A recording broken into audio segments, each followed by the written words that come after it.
Ladies and gentlemen, thank you very much for joining us here today at Siminetti, the world's only Mother of Pearl showroom.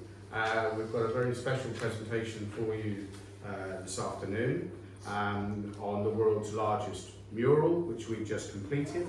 I'm going to introduce Jim Brookman to you, who's the architect behind the project, and then we'll go through the entire project, how it came about, the materials that we used, the design concept behind it, so you have a real understanding. Well, we get a few more chairs. Just bear with me a moment. We have a few more chairs around the back there. I think we do.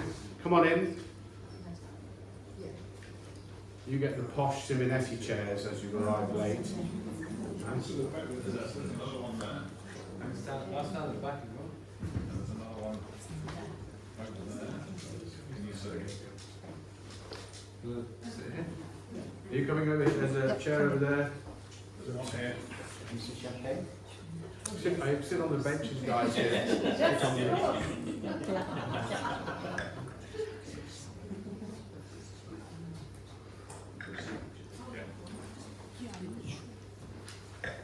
Okay, so yes, just for those that have just come in, so welcome to the Siminetti showroom, the only Mother of Pearl showroom in the world, and we're here today to look at the Mother of Pearl mural that we've just finished and installed. It's the largest in the world, so it's a very, very special project, something we're very, very proud of. I'm going to introduce you to Jim Brookman, who's the architect behind the entire project, and we're going to go through some slides and give you an inspiration into exactly what we do with one of Mother Nature's most stunning materials. So Jim, if I can ask you to introduce yourself as to who you are a little bit. Yeah, sure. So we have a design company where we do both interior and architecture and FF&E as part of our turnkey package. The particular project is a client we've been working on and off for a good few years, kind of coming in and doing an element of the project, an extension to the house, this kind of thing. So we're interestingly enough based on the Isle of Man, which, don't ask me how we ended up there, but we did about 15 years ago. We moved there, but the project's actually based in Yorkshire. So this is what we're about.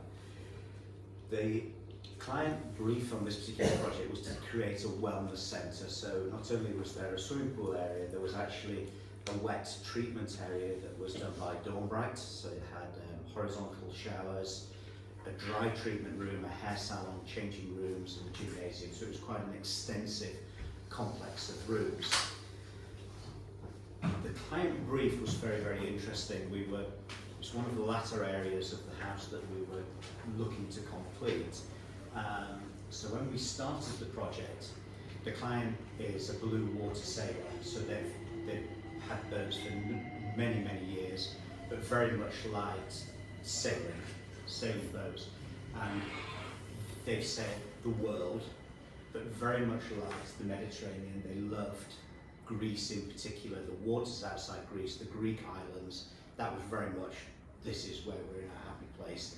We love our summers in Greece. This is very, very special to us. And there was lots of conversations about spending 6-8 weeks on the boat, completely barefooted, only getting off the boat, getting into their flip-flops. So it was all very much, we like this environment.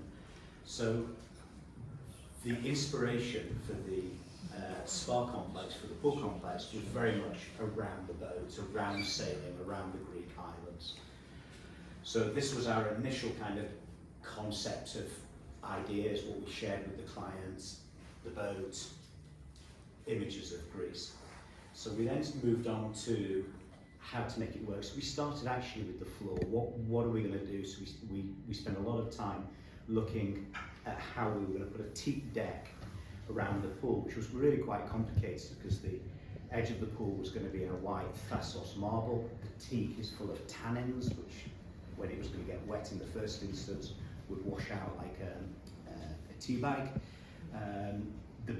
The surface doesn't have a camber on it, so actually to put it all in. So in the early designs we were looking at how the decking worked on a boat, and we were looking at actually using white Sikaflex between each of the planks, But what we quite liked about it is the kind of functionality of the deck, where you've got the hatches and the cleats and all the various bits and pieces. It's very, very honest. They're not overly hiding it, and indeed a lot of the hatches and areas are very much expressed. So we started the process with trying to kind of work out the floor, and there was a whole saga about how we found the decks. We went to various yacht companies and started talking to them about providing us with the deck, how to do it, how to get the level of engineering into the space. The space that the pool the pool's quite large. It's about 16 metres in length, it's about 8 metres wide, and the pool's about 2.5 metres at the deep end because the client wanted to be able to do their son's paddy diving course in the pool, as much of it as they could. The room was quite a challenge. It was the latter part of the house, and this area here, this kind of left-hand side of the space, was a wall that was almost a retaining wall. It was buried into the hillside. So these areas were all a lot more easy, doors, windows, and the primary entrance into the space was actually on the right-hand side as you came into it. And indeed, there was a kind of picture window looking into the space. But this was very, very kind of problematic in terms of what do we do on a wall that's so close to the edge of the pool that's kind of part of it. So we kept kind of parking the problem and moving on with other aspects of it. So we worked through the deck and started pulling these together. This area is the wet spa area, the sensory pool, principal pool. So as we kind of got going with it, we carried on the yacht theme, and we started looking at the fly bridges on the boats and the various sealing structures that you get on a yacht, with how that kind of floats, and the fact that the sides are open and how that worked and how it was lit. So again, we were looking at these kind of precedent images. We had one or two structural steels within the building that we needed to wrap and cover, that were holding up the structure of the building above. So we started looking at creating them into an elliptical design to kind of look a little bit like a mast, to give us that mast feel. The client's yacht had carbon fibre masts on it, so we were naturally going to kind of end up down the carbon fibre route. And we created these quite nice shapes to them where, I'm just going to open, I don't think we will. There we go. So we ended up with this kind of ovals type shape, with this shape into it, as though the sails were threaded up the masts and started to introduce lighting and that kind of things to it. From there, we then started looking at the lighting. And the lighting on a yacht is really, really interesting. So we have all the kind of linear lights, the step lighting, indicating, marking. So whilst we use lighting on an interiors project, maybe for a domestic, to kind of highlight and show our way around, on a boat it's much, much more functional because you're really needing to see what you're doing. But the lighting that kind of interested us the most was actually the Hull style lighting that wraps around the bottom. So we spent some time with the pool company, and we developed a light where it had just a little bit of an eyelid on it, so that we could just put it about 250 mil, 8 inches below the water line, to give us a halo without blinding you when you were swimming in the water. So we looked to get the kind of the lighting to work. At this point, we moved into the pool, and the clients into the pool itself, into the tiles and the finish of the pool. And at this point, the client was very much, we love the islands, Mykonos, Skiathos. We love the colour of the water there. We really, really love the colour of the water. And up to this point, we'd been looking at how we were going to finish the pool. So we'd gone down the barley kind of slightly greeny colours and those ceramic tiles. Got talking to the pool guys, and the guys said, look, you need white. You know, white gives you blue water. So we got lots of samples. We started having these drums that we were tiling to try and get the watercolour, and the more and more and more we worked, the more we just weren't hitting it. We weren't getting it right. And eventually, I don't know who came up with the idea, who said it to us, but the top and bottom of it is, we needed a white pearlescent tile. It's the sand in those shallow waters off those Greek islands made the boats look as though they're floating, and gave us that perfect colour of water. and it was literally white pearlescence is what we needed to give the client the right watercolour. So we hit the internet and we came across Siminetti. Up to that point, we'd not come across Siminetti to that point. And very quickly we spoke. I spoke to Simon, and within a few days in the post we got these 2 samples through. So we got these 2 samples through. This was really interesting, but this was a game changer for us. And instantly we could tell, having done all the trials that we'd been doing that this was going to give us the perfect colour of water. Simon was fantastic. We started talking it through. We got some slightly bigger samples through. Could you just say that again? Sorry. We got some bigger samples through. No, before that. So we got some bigger samples through. We did some prototyping. It was very clear that we got what we needed to get. There was a whole host of challenges thereafter, but at this point we found our tile. We'd still not really resolved the kind of end wall of our project. At this moment in time, as you can see from this particular sketch, we'd kind of introduced a faceted wall where we were looking at putting a blade of light down each of the facets. So the first batch of images, the CGI images that we presented to the client with these, where the watercolour wasn't quite right, it was still a little bit green, it was still a little bit mouldy, it was barley, that kind of feel. It wasn't quite Mediterranean, but we'd started to work through the carbon fibre masts. We'd pretty much got the design for the teak to work. We started to look at the wet treatment area, which is this area here with horizontal beds in. We were working with a very good joinery company called William Garvey, who were based in the south of England, who we were getting sampling from. What they were doing is hot washing the teak. So we were bonding teak onto a substrate, steaming it, taking out the tannins, and then sealing it, putting a whitening onto it. So all the showers, all the kind of wet areas, you were actually in a wooden box being showered in it. So the client very much liked the concepts of where we were with these CGI images, but we'd not got the watercolour right on the images, but we've got the watercolour right moving forward.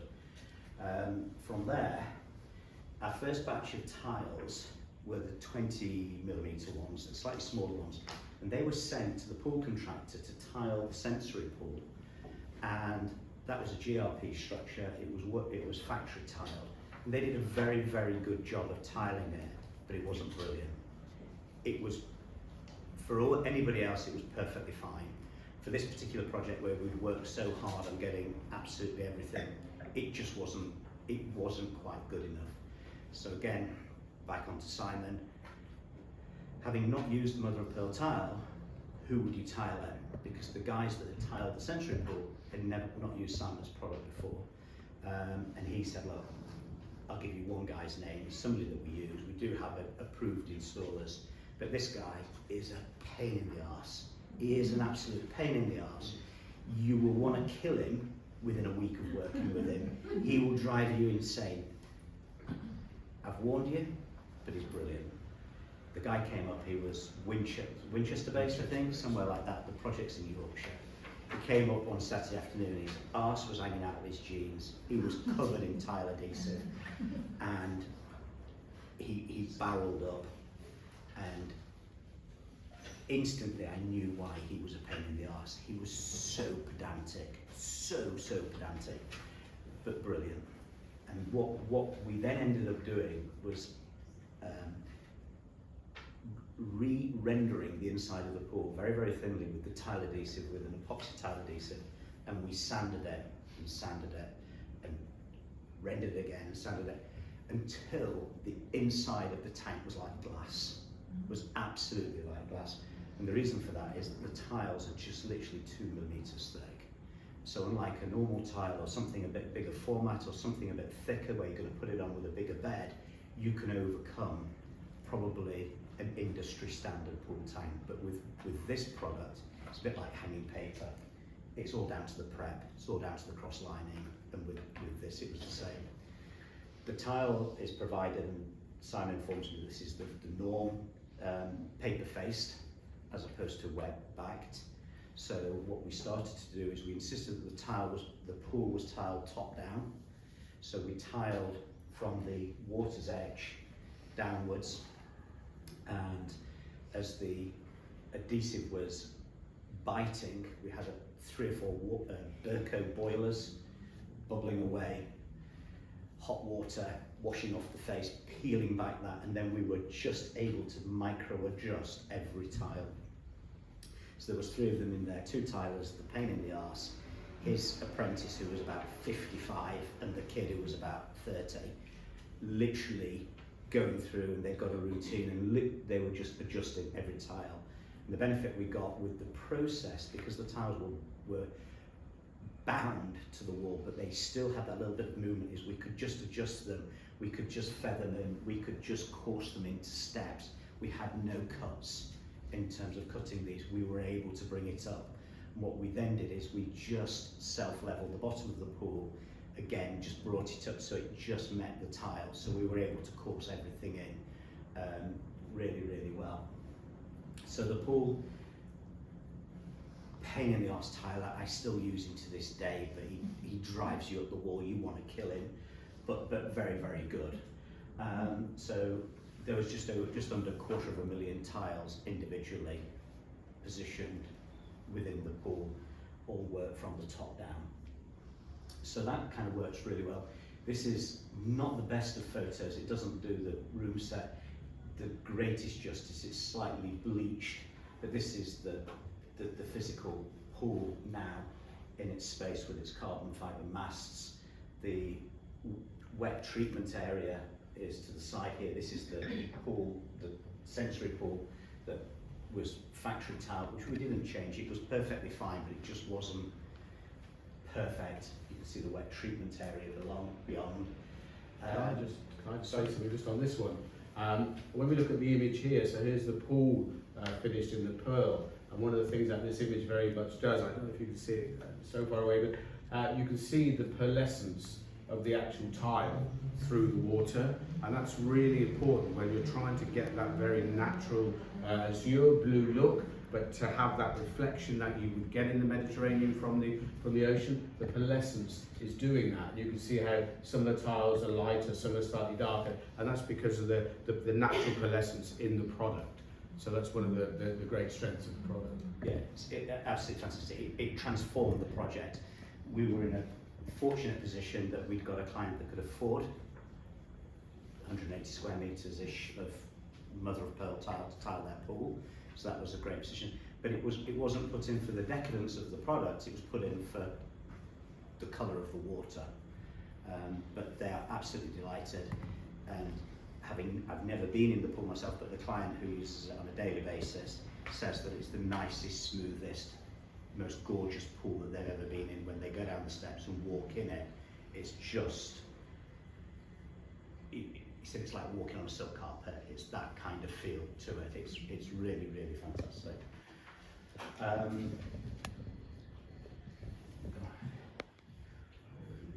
Here we go. Is the base of the pool, is that at 90 degrees to the wall, or is it curved on the bottom? It's got a very, very slight curve. Right. Very, very slight. And how long did the tiling take? The tiling took as long to prep the pool as it did to tile the pool, because literally they kept going over it, sanding it and getting it to this glass-like finish and running lasers down it just to see if there was anything hitting. So I think it took approximately 3.5 weeks, 3.5 weeks prepping, just prepping, and then it took about 8 weeks for the same crew to physically tile it. Part of it was they could only get so far, so they were coming down the walls, they were tiling in epoxy, they were only happy kind of doing panels, and then when we got onto the floor, part of the challenge there was working their way out of the pool. So What was their budget for the job? A lot. A lot. You just, Yeah. this is the question and answer phase, okay? All right, I'm just, it's frozen. Yeah, just a project. So it's Yeah, a lot of money. A lot of money. A lot of money. 100,000. 500. Yeah. Over multiple seven figures. Okay, I just wanted to check. So just, technology has let us down, so. Yeah. Let's take some questions, Jim. May I ask who was your pool contractor? We used a company called Cheshire Wellness, who are based. They're not based in Cheshire, they're actually based in North Wales. Yeah. But they did the War Office, Right. the old War Office. They've just worked on that. They did the Princess Rainier Suites in Monaco. They're very good as a pool company. Yes. Um, Just not better than us. And pardon? we're working on pools. Right. Okay. Which isn't based in Buckinghamshire, right? Which is based in Buckinghamshire. So you know them, you know the Cheshire Wellness. Great. Yes, Yeah. yes, I do. Yeah. So we've done 9 or 10 pools with them. Oh, good, okay.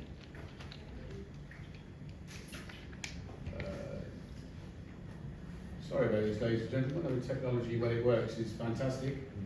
And then for whatever reason it doesn't work. Any other questions? Did you Yes. say you didn't have to cut any of the tiles? No. How did you manage that with the curved area? We had, I probably slightly misled you there. We had to cut some very little edges, but generally what we did is because we worked top down, and we had already pre-worked out the general depths, and we'd worked out the steps based upon the multiple of the mosaic. But as you know, when you're tiling something, they tend to grow a little bit. So the benefit of having them paper faced is we were just able to condense the tiles or very, very slightly stretch them a little bit. So certainly the key bit for the wall meeting the floor, that was all coursed, and then anywhere where we had steps, we were able to course it. But generally we were able to tuck one tile behind the other, so where we did the face of the steps, we did them first, put them into the wall, and then when we came up to them, we were able to tuck in. And it's the benefit with swimming pools, we will always do paper-faced mosaic. So just to explain that, for normally the mosaic that we supply and the mosaic sheet would have a mesh on the back. Well, for swimming pools, we don't put mesh into swimming pools because the adhesive is then bonding to the mesh rather than to the tile. And we want the adhesive to actually bond to the tile.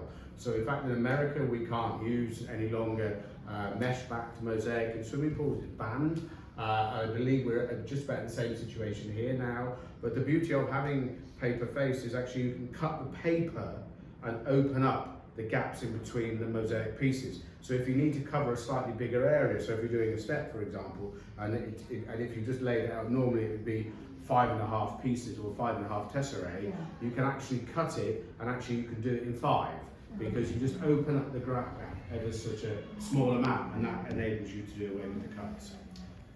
So back to the presentation, this is an adjacent room. This was the treatment room with the hot wash teak in it, and we put a haberdashery light fitting, cherry blossom, over the top of it. Still use the same marbles. This was looking over towards the bar, where again we had another haberdashery sculpture, but you can see the kind of carbon fibre masts and the teak decking and the detailing that we did in the teak. We actually ended up just buying strips of teak from Costa Rican teak and just doing it ourselves. We struggled with boat guys because they just didn't want to go off the hull of a boat. It was so far out of their comfort zone. It was easier for us just to kind of, by the time we'd done 3 or 4 visits, we got a good understanding of how we were going to do it. What you can now start to see on the right hand side is the kind of this challenging wall that we had, where the pool was very close to the end wall. There was very little interest in it. The wall was a bit of an angle. So, which is this area here, you can kind of see the curved wall. So what had come in the post with the Mother of Pearl tile was this sample, and we saw it and we kind of thought, wow, that's really, really interesting. We liked the shimmer of the water coming across it, and we started to think, what could we do on the wall there? So we really liked this kind of shimmer, we liked the pattern, and we thought we'll just follow suit with this this design. So again, back onto the phone to Simon, what was possible, and of course he gave me the salesman's pitch. Whatever you want, I can do anything, absolutely anything. It's no problem at all. So we pitched the idea to the client to create a mural, and we started with some kind of conceptual sketches. So the thing is about 2.6 meters high, the ceiling height, and the overall length is just 8.5 meters in length. At the time, we were thinking that the mural would be faceted with a linear light dropping down between each one. So we started with these kind of conceptual sketches. We took all these kind of precedent images of Greece, and we just started with some sketches. So mid-level wind, a little bit of the kind of town or a harbour or a land on the right-hand side, a lot of space in between. A bit more tropical, kind of knowing that they would reject that one, but a bit more tropical, palm tree, desert island kind of feel. Really kind of playing on the sun in the mid-image here, with a few more boats, slightly stiller. Then very, very kind of calm waters, boats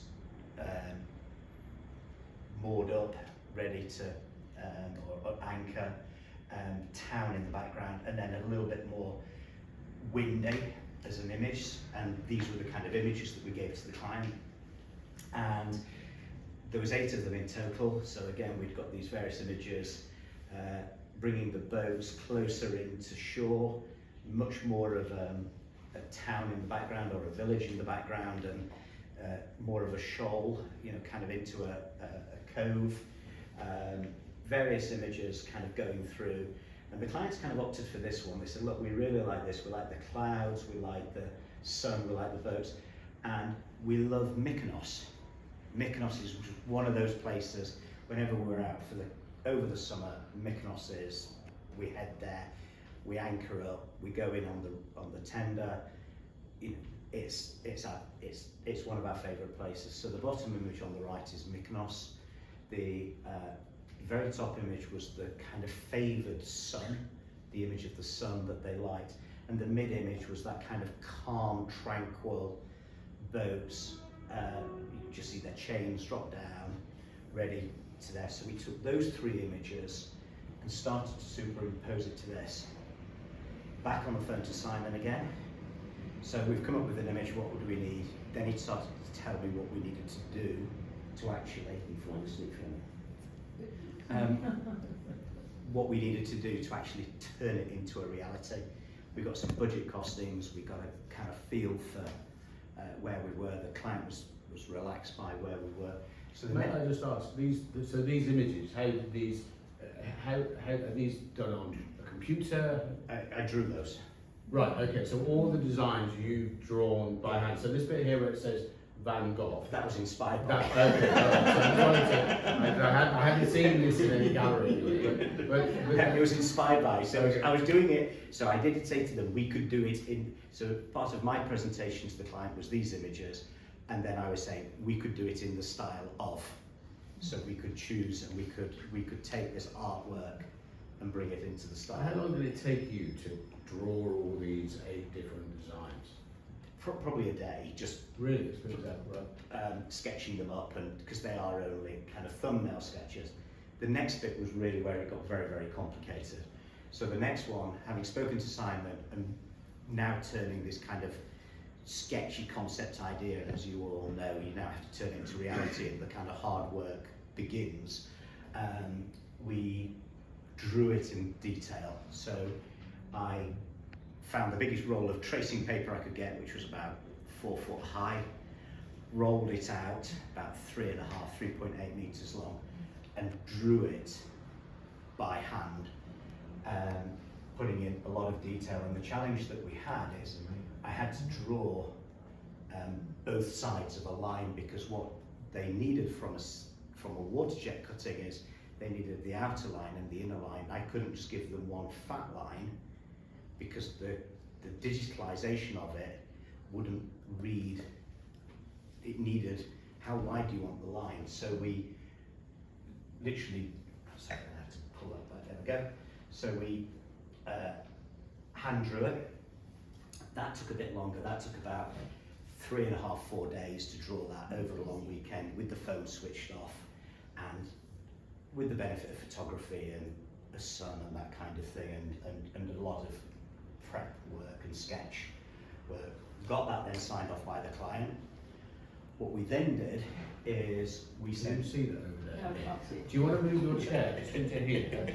Just bring your chair into here, and then you'll be Come at the front of the class. come in front of the table. There you go. Yeah, Like perfect. teacher's pet. There you go. There you go. There you go. Thank you.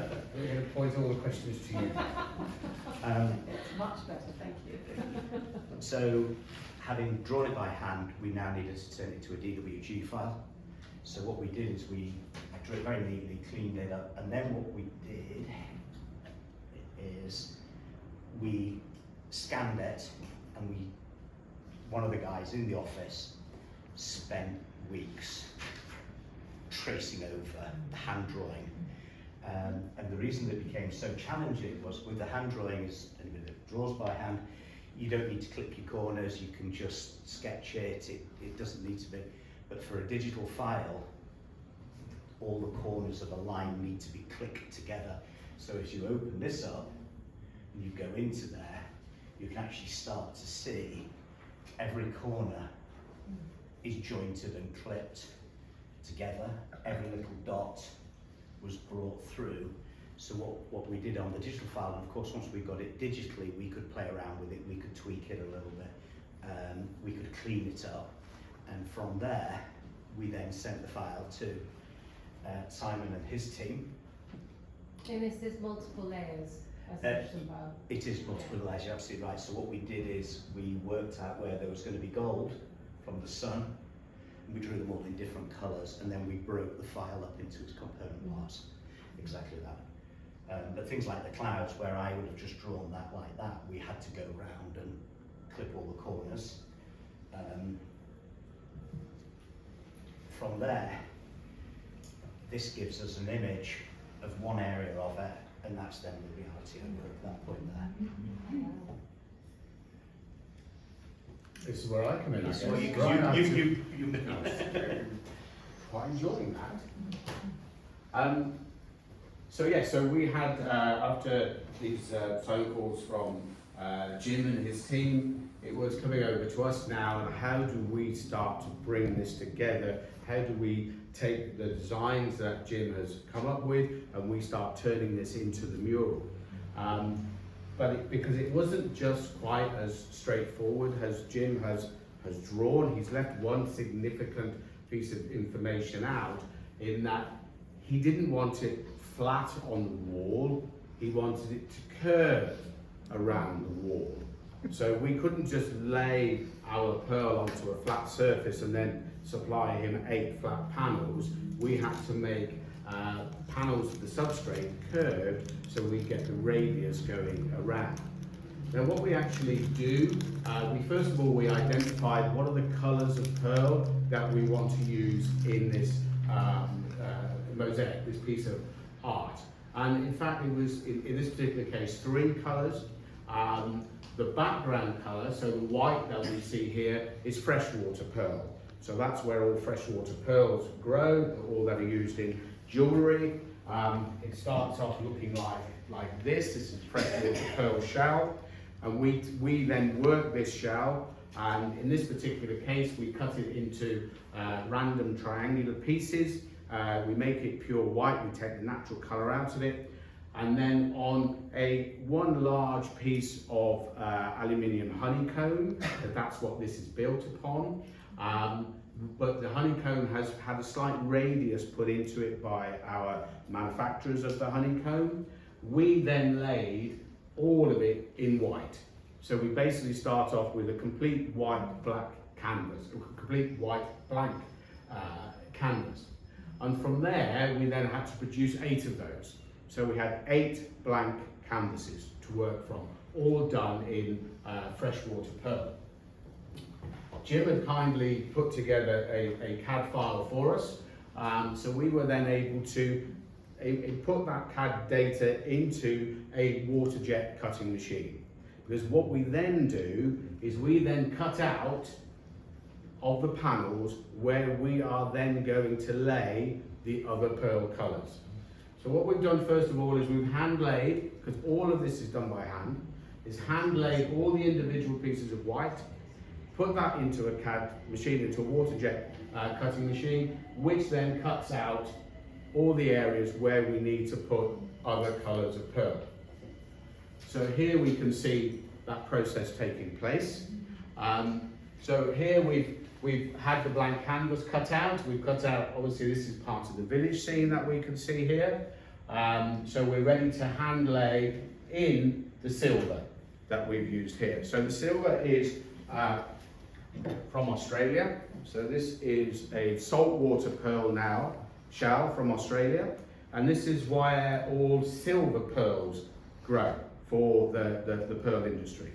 So all the shell that we have is at least 10 years old. It's harvested for the pearls, and then once the pearl is formed, the pearl is taken out, and then a grain of sand is put in, silica sand, and a new pearl is formed by the shellfish in the actual shell. And that goes on for the life cycle of the shellfish, which is about 10 years. So all the shell that we use, all the pearl that we use, is at least 10 years old. So what we've then done is we're then installing by hand, as you can see here, the individual colours of pearl. We had 4 people working on the project because they're artisans. That's what we're doing here. We're creating a piece of art. It took us 12 weeks to physically make the 8 panels. So I think it took Jim that time as well prior to us making it, and in total just over 2,300 man hours. But once we've made it, we seal it completely, and then we polish it all down to give a completely smooth finish. But what we also do is we pattern match, because what we don't want, and Jim was initially talking about, they were looking at a faceted solution where it was one panel, the next one was stepped back and there was some lighting and vice versa. That changed now. We wanted a complete solid piece, or it would look at least like it's one 8.5 metre long solid piece, where in fact it's made up of 8 individual panels. So we then, after doing that, the actual total area is just over 22 square metres, as I said, the biggest in the world. 8 individual curved panels, but hopefully you can't see where the individual panels are in that picture, and it's not photoshopped, we haven't tweaked them out. And the panels, yes, just over a metre wide and 2.6 high. So our standard is 2.4 high, because that's the standard size of panels of, whether it be MDF board or plywood or whatever. Honeycomb is exactly the same. So we had to do something a little different with this, is we had to aluminium weld additional panels on top to give us that height. So another challenge that Jim set us. But as you can see, there's a gradual radius in amongst the panels as they go together. So the accuracy of build quality had to be spot on. We couldn't afford any deviation. So this is, and that's basically covering what we've done. So here we can see again the gold we used in the sun. So we've used gold pearl to represent the sun, silver pearl to represent all the areas, so the clouds. We even have some birds in here somewhere, Jim, don't we? There are some birds somewhere flying along. Let me see one, they're there somewhere. But we did change the design a little bit that Jim sent across to us. We found there were a couple of things that we could tweak a little bit to give a bit more to the design. So we added some of the reflection of the sun a bit more onto the side of the hill here.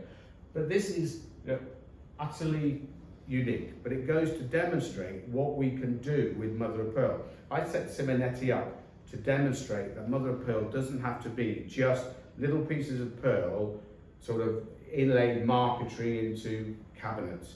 We can do big, large surface areas, and that's very much seen here. So it's not a Banksy, it's a Siminetti. I just come up with that. Okay, and that basically is the presentation. Yeah. So with it sits beautifully at the end of the pool hall. It's sealed for life. The client's never going to have to do anything to it. Jim also didn't mention behind the back of this, there's a big structure holding it all up. So there was a big, I think you made a wooden. Yeah, so we put an a plywood former, we CNC cut out the curved wall.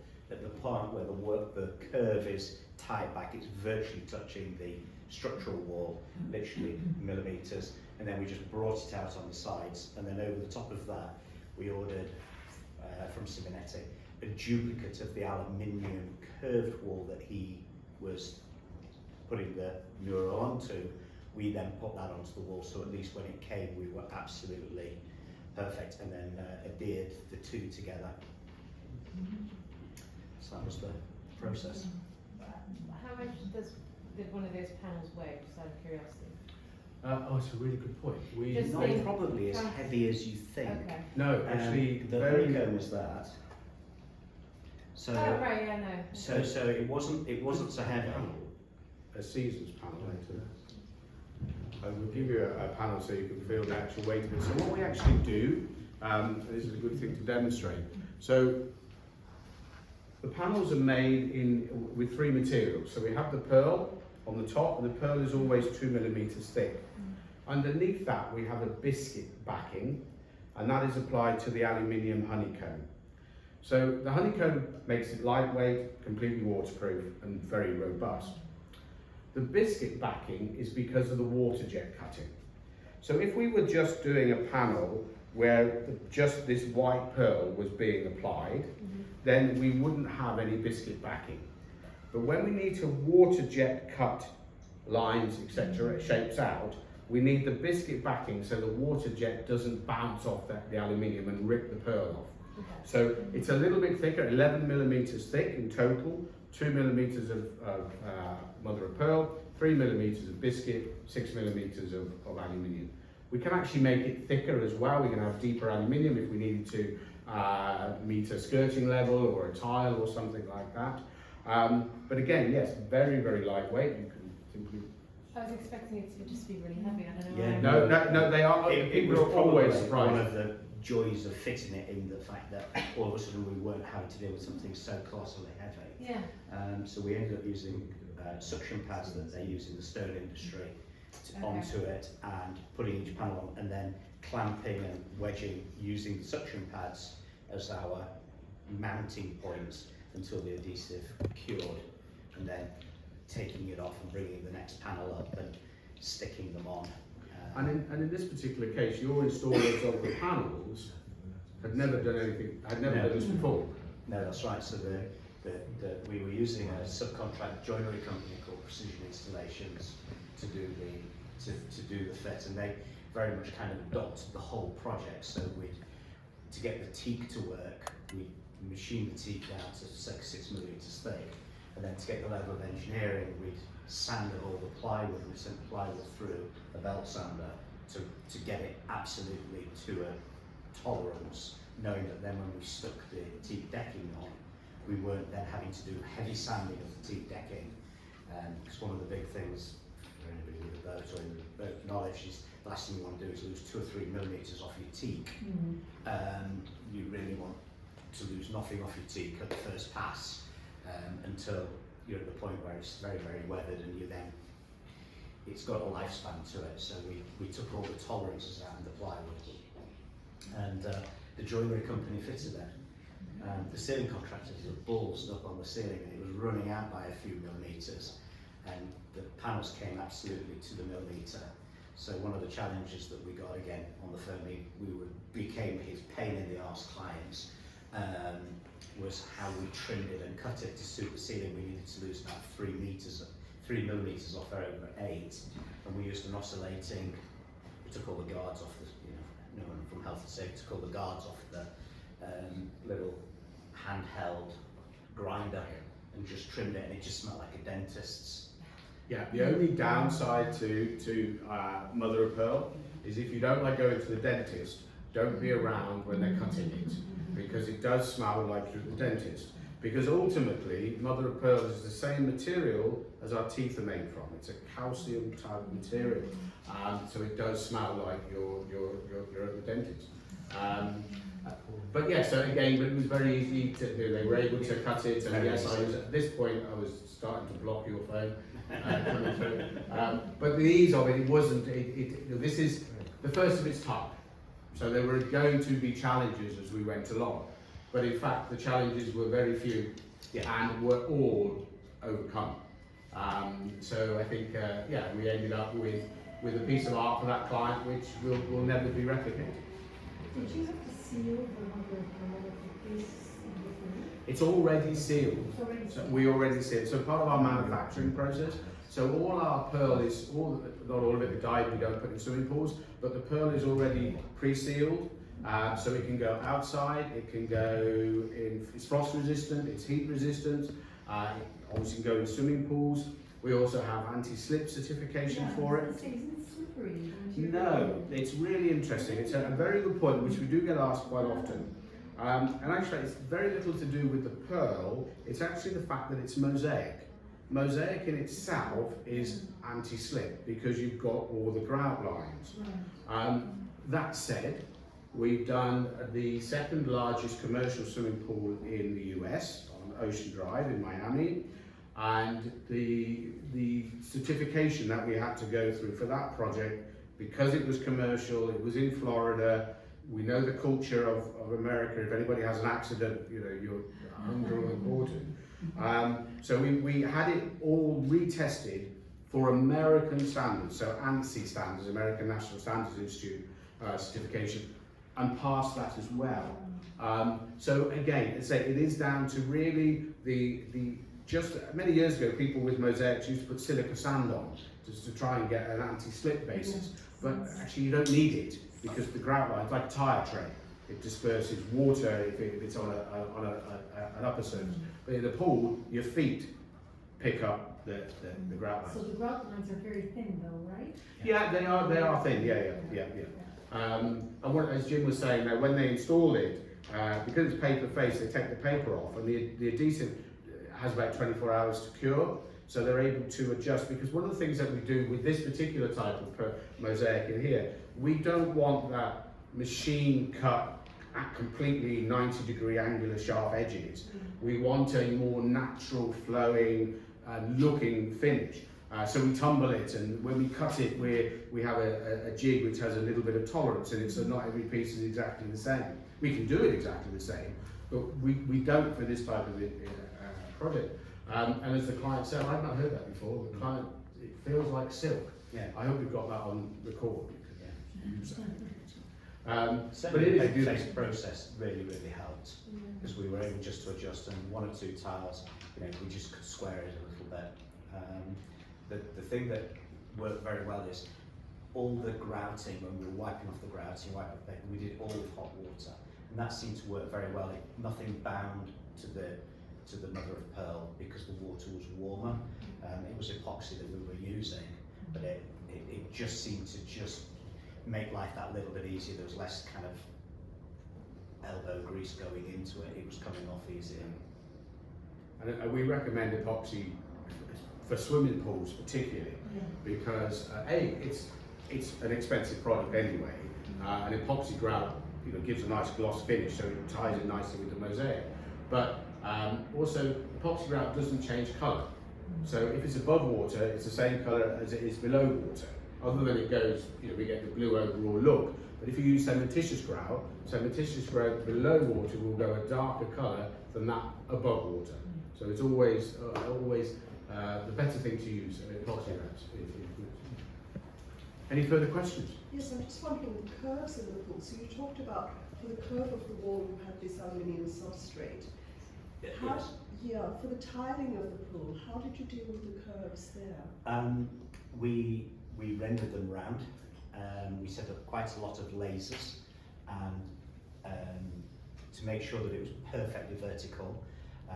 So the shell tank, the tank had been in for a long time, and there was originally a skimmer style pool, and it had been cast way back when the house was first starting to be built, and then it had just been one wing of the house that hadn't got dealt with yet.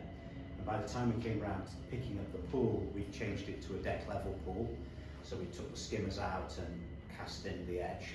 And at that point, we started to soften these corners. What we then did is the edge of the pool the immediate edge of the pool that's wet is Thassos marble, which was polished, and we spent a lot of time with CAD drawings, and what we did is we had a load of templates made in CNC in plywood and proved that it was all going to work. So we actually, the pool edging from a DWG file, cut them out in ply, tacked them down so they were in place, and then rendered it knowing that when we ordered the stone, which came from an Italian company, it was going to absolutely beat the exact radii. The outer edge of stone, which is cleaner, was 5 or 6 millimetres higher, a little bit thicker, and it got a bit covered over the drainage channel. And then the teak edging that you see here was actually very, very slightly chamfered like a door threshold. So there's actually a little bit of a rake on that, so there's a bit of a bull nose, because the deck, the pool edge was actually all laid dead level, as opposed to leading it back into the pool. So And what about the tiling and going around the pool? we just worked it through, so we as I mentioned, we started top down. We did lots of tests of where we were. We did a little bit of shuffling so that we could get light fittings just to fall either on a cruciform of 4 tiles, but it just beautifully folded around. It was absolutely a dream. Interesting. So we do a lot, because the pearl is only 2 millimetres thick, it goes around curves very, very smoothly. So we'll do a lot of steam rooms, for example. It's becoming one of the go-to products for steam rooms, because when you come down over the benches, the bulldozer, the benches, the curves of the benches, the pearl just flows over it very smoothly, whereas thicker mosaic tends to have to step, just because of that nature of it has to step around, and then you feel it on your skin and so on and so forth. But the pearl doesn't, it just goes round very, very smoothly. So we've just, not wanting to drop names, but we've just finished the Raffles, new Raffles Hotel, the old war offices. So all the steam rooms there, all the benches, and in fact the curved ceiling and the dome edge of the ceiling is all done in our pearl. Again, paper face, because you can manipulate it so much easier. But yes, again, because of the very curved, the thinness of it gives you such smooth curves. And the same here, but it is down to equally the preparation. And I think what Jim, and we often find it with mosaics of any nature, is that the preparation is key. If the surface is bumpy and lumpy, your mosaics are going to be bumpy and lumpy. So because it will just follow what's there.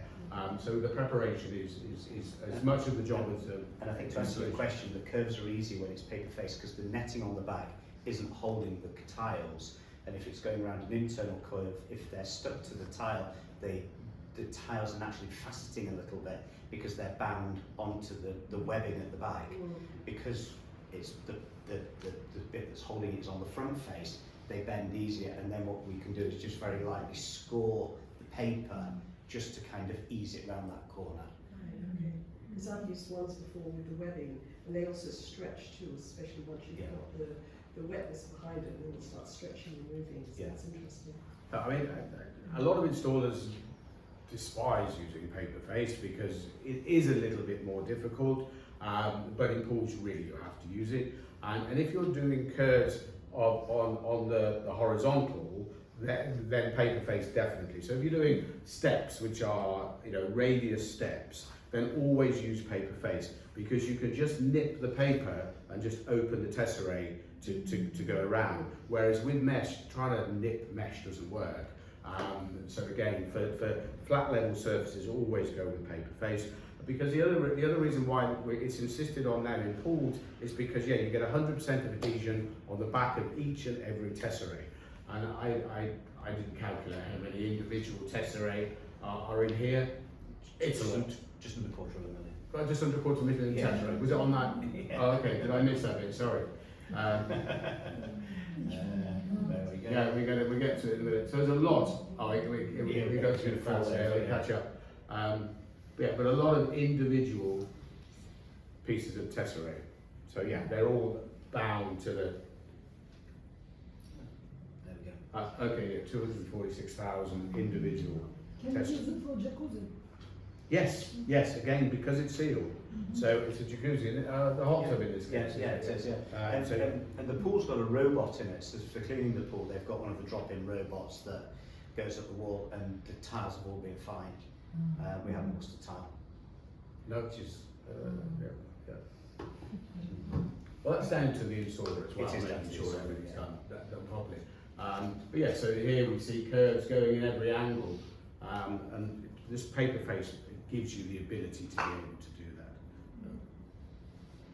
Okay, any other questions? Do you sell them per tile or per square meter? How does Per it square work meter. with the pricing? Per square And meter, what yes. is your range? I mean, you have so many designs, obviously. What is your range?